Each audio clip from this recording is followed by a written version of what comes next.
Hello everybody, Robin here at Toadstool Tarot. I'm having a little bit of trouble with my camera today, and we'll see what happens here.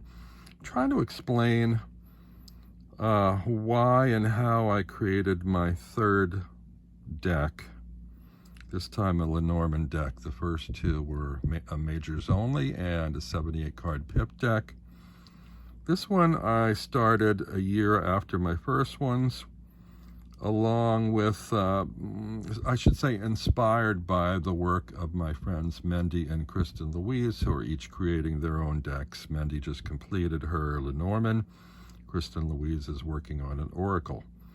So about the same time, I got inspired to start up again and work on a Lenormand. A lot of our friends are studying Lenormand at the moment, and this seemed like maybe a good direction for me to try.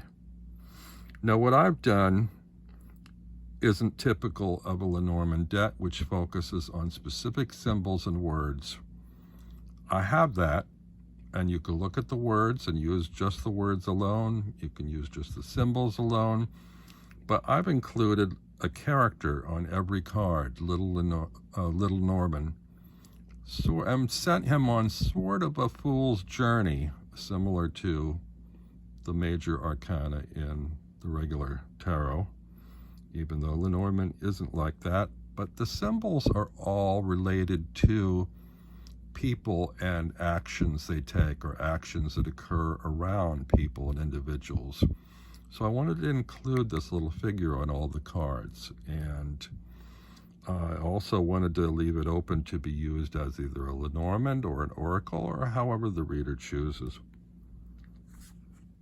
I also had trouble with my computer, which is on its last leg, and the mouse is very difficult to, I had to keep sort of punching it and prodding it and having a difficult time dragging and resizing shapes. And you should note that all my card images are created from layering of geometric shapes, which have been resized and turned and layered to create a picture.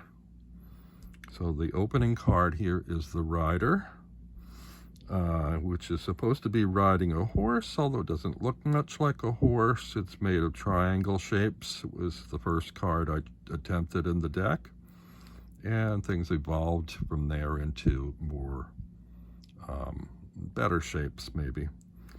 But it's typically somebody riding some kind of a beast. Maybe it's a mechanical horse. Maybe it's a toy horse.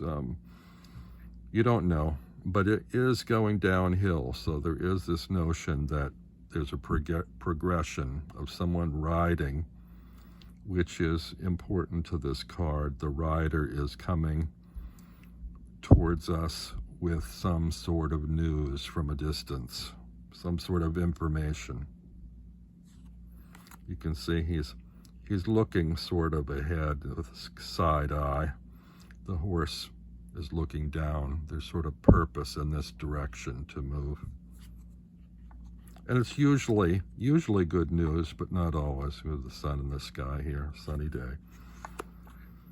Second, we have the Clover, which is a little bit of luck. And we have little Norman looking to the Clover. Will this be luck? What kind of luck will it bring? Am I bringing luck to someone? Am I receiving luck? That kind of depends on the position of the cards.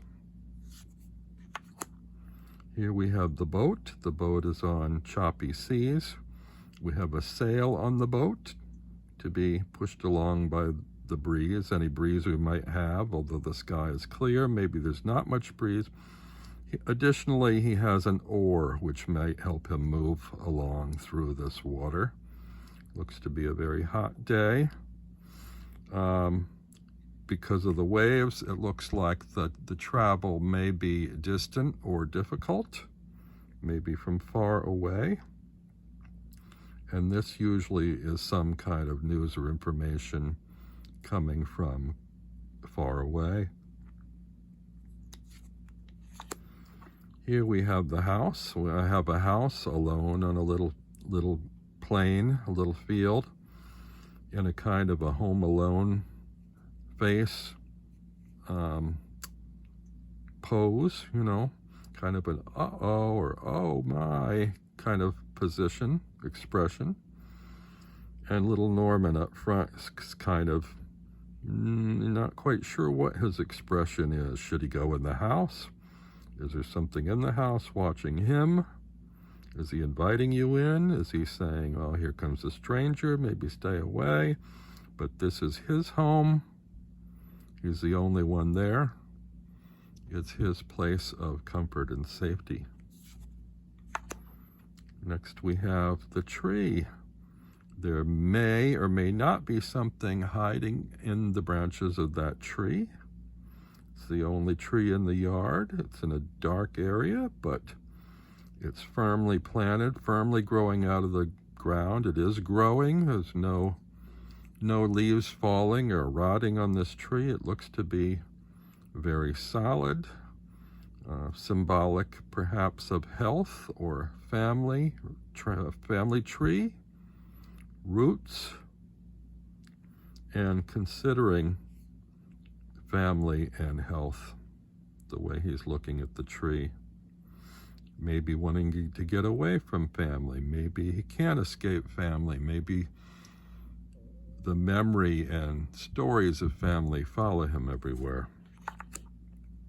Here we have clouds. We have a light cloud and dark clouds.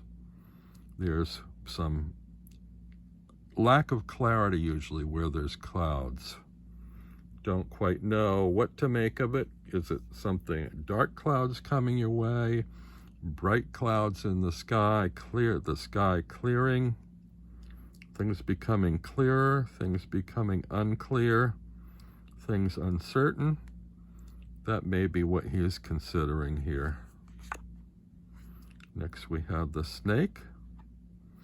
The snake is winding. It's winding away like a winding road. It can be scary. It can be unpredictable. He doesn't seem to be too frightened of it. He may be willing to tackle something frightening like this. He may be willing to go on his way in a roundabout way to get what he wants. May not care too much about what others think in the way that he's going about this. Next we have the coffin. He seems a little bit alarmed, perhaps, at what we don't see in the picture, what's off screen, but this usually signals an ending of some sort. Is an ending approaching? Is something finishing and he's about to leave the area and move on to something new? Here we have the flowers. He's looking off the card again, holding this bouquet of flowers. He may have just received it from someone and is walking away, not quite sure what to make of it. He may be about to present them to someone. We don't know completely in this card. The way he's looking, the way he's holding the flowers. A lot of this depends on the positioning in the spread around other cards. Here we have the scythe. He's holding up a scythe. It's a cutting tool, which means that, you know, we may be stopping something. Something is coming to a close. Might be painful, might be abrupt. We have to cut something off, stop something. Maybe even make things more clear by shortening them, defining them. In any manner, there's sort of an abrupt change here before we move on. May not be pleasant, but something that needs to be done. Now, I've given you two options here, the broom and the whip, for card number 11. The broom is usually a repeated motion, sweeping things away, repeated sweeping, taking swipes at things, doing something, laboring over something over and over again, not sure how to move forward, stuck in routine of repeating one's actions. Same thing pretty much with the whip, but here maybe perhaps a little more painful than the broom. a little more punctuated or concise in the repetitive action than the Broom. Maybe a little harsher of a repetitive action. Here we have the birds. The birds seem to be wandering around, looking at the ground, looking for food. They're in different colors. He seems to be almost looking as if there may be more birds coming to join these birds that are looking at the ground for food, wandering around. Maybe they're twittering, tweeting, chattering amongst themselves. Maybe there's an uneasiness that brings. Here we have the child, sort of looking up. They're almost like a thought balloon here, a toy, an idea that's rising. Along with the growth of this child, his thoughts grow. He may release those thoughts into the sky. He may look to see where they go, what happens, what changes as he grows. Here we have the fox. The fox is in an unusual position. It seems at rest, and yet there's something not quite predictable about this fox. Foxes are sort of sneaky and suspicious. They're clever. He's not sure about what this fox is up to. It looks like it's resting, but it is kind of looking out of the corner of its eye. It may take off at a moment's notice. It may have other ideas or plans. We'll have to see. Here we have the bear. It's a figure of power and protection. But, you know, along with power, that can be a little bit scary sometimes. Is it a friendly bear? It looks like it might be friendly, but their interaction here is a little bit uncertain. What do we make of this bear? Will it be protective? Will it be bullyish? You know, will it insist on me making certain changes or doing things or proceeding in a certain manner? How will this bear affect me and my actions? Here we have the stars. Now, I always look at the stars as a form of guidance, the way ancient mariners look to the North Star in the sky and the constellations to help them find their way. So the stars are pretty, they're dreamy, we make wishes upon stars, but also, you know, if we lose our way, we can look up at the sky and figure out where we are, where we're headed, where we're going, make plans, figure out our horoscopes even. Here we have the storks. Now the storks are usually seen in flight. Here they are pacing. And this is a card generally of a sort of a form of migration. Storks are migrating birds. But it looks to me like they're pacing back and forth, deciding about where they're going to migrate to. And almost speaking with little Norman as if to say, come with us. We're moving on. We're going somewhere. This is where we're going. Here we have the dog. And the dog is usually, as they say, a man's best friend. As you can see, the connection here is not quite sure. It seems like a friendly dog, but it's sort of got this side-eye thing like, look what I have to put up with, you know. The dog is sort of with little Norman as a friend, but he's kind of leaning away a little bit. We don't quite know if it's like an awkward sitting position or if he's actually not that happy about to be with this little figure. Little Norman seems very affectionate towards his loyal friend, though. Here we've got the tower. The tower is something that you usually climb to get perspective around you. Not sure if little Norman's going to climb that tower and to what level he'll rise to get perspective. Or perhaps there's someone in the tower gaining perspective on him and his actions. Here we have the garden. This is usually a place of public gathering or meeting. What a better place to meet than where you plant seeds. Now, even if there aren't additional figures meeting in this garden, there may have been multiple people working on the garden.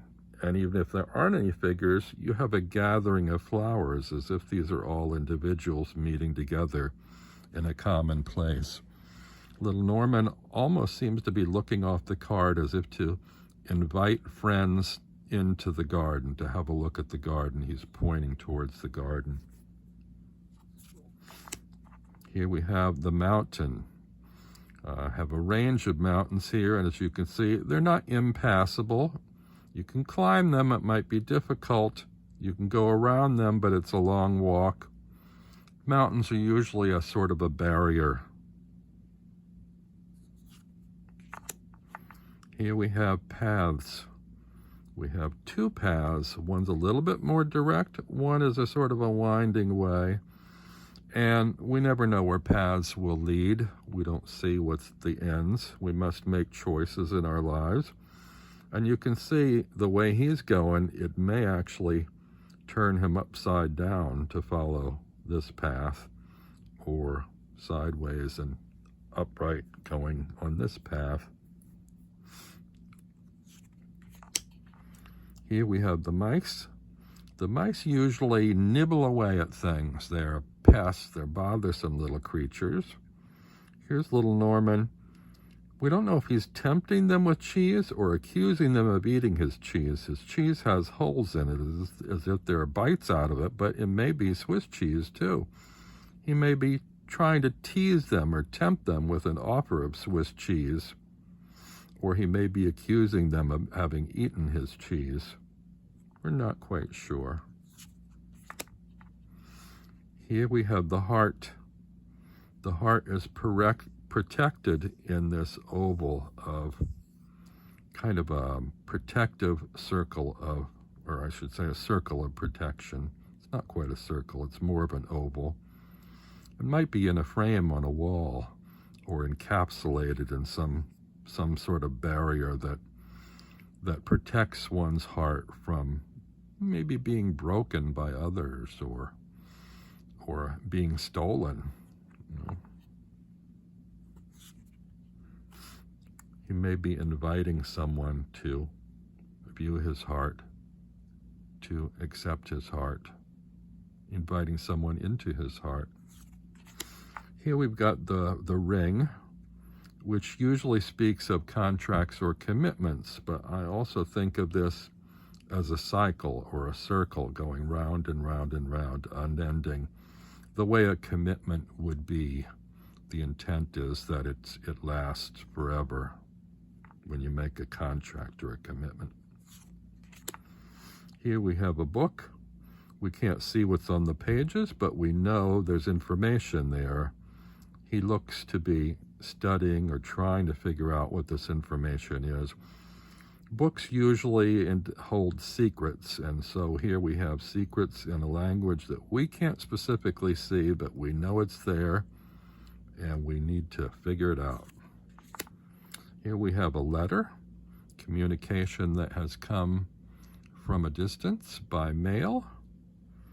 We don't know if it's good or bad. It could be a bill, it could be a love letter, it could be an invitation, it could be any manner of information communicated from someone else.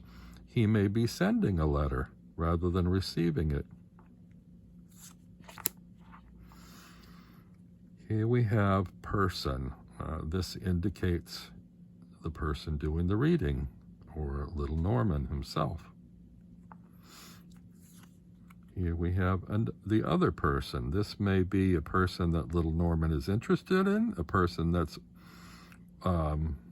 interested in little Norman. We're not quite sure. Someone close to him. Maybe it's not a love relationship. Maybe it's a family member, a business partner, an acquaintance of some sort, someone yet to be met. Here we have the lilies, which can speak of sexuality, it can speak of purity, it can speak of growth, of being an older or elderly person. We have these rather phallic-looking flowers, a sort of male and female quality of the flowers. So they're all sort of standing firmly erect. Here's little Norman either caressing this sexual figure, or he may be leaning on it like an elderly person would be with a cane or a walking staff. What this card means depends a lot on the cards around it, as in an open reading or as in Lenormand spreads. Here we have the sun. The sun is bright, it's cheery. Here's little Norman, again looking away from the sun, not directly into it, but the sun is usually a positive, happy, cheerful sort of card. He's almost reaching out to it in welcome, or to say, isn't it a wonderful day? Come play with me in the sun. Here we have a similar kind of reaction with the moon, which, is at night. Is the moon rising? Is the moon falling? There's mystery behind the moon and the way that it changes from a full moon to different segments. It's shadowed by the sun. The shadow indicates things that, may be a mystery to us, are not fully revealed. It's in the dark. Could be related to our dreams. I often look at it as a kind of a sleep on it card. Like if you're not sure about what to do, maybe you just need to sleep on it and think about it until tomorrow. Maybe the mystery of your dreams may reveal something through interpretation. Here we have the key, and I have here a skeleton key, which generally fits most locks. You can see it doesn't quite fit this lock. He's going to try it anyway. Try your keys wherever the locks are. They may unlock something. It may reveal something. It may open doors for you. You don't know if you don't try. Here are the fish. The fish usually is related to money, and I believe this goes back to villages through history who had fishing. There was a fishing industry. They made their livelihoods on what they caught from the sea and were able to sell or trade. Now here he's swimming with the fish. So I also look at this as kind of going with the flow or going against the flow. Maybe being in too deep. Holding one's breath. Things going along swimmingly.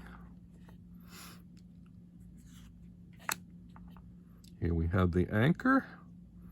He seems to be riding the anchor or guiding it into the deep. It's ready to be positioned in a place that will hold the ship firm, a firm foundation, so that things won't be washed away or drift out to sea. This is looked at as what anchors us in life.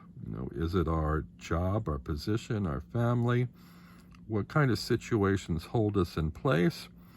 What may need to be released? We may need to pull up the anchor and move on.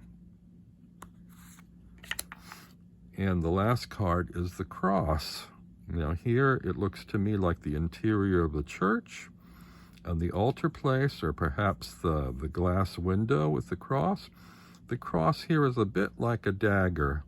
You can see there are some religious tones here. It's generally refers to a cross that one has to bear, the way that Jesus bore the cross that he was crucified on.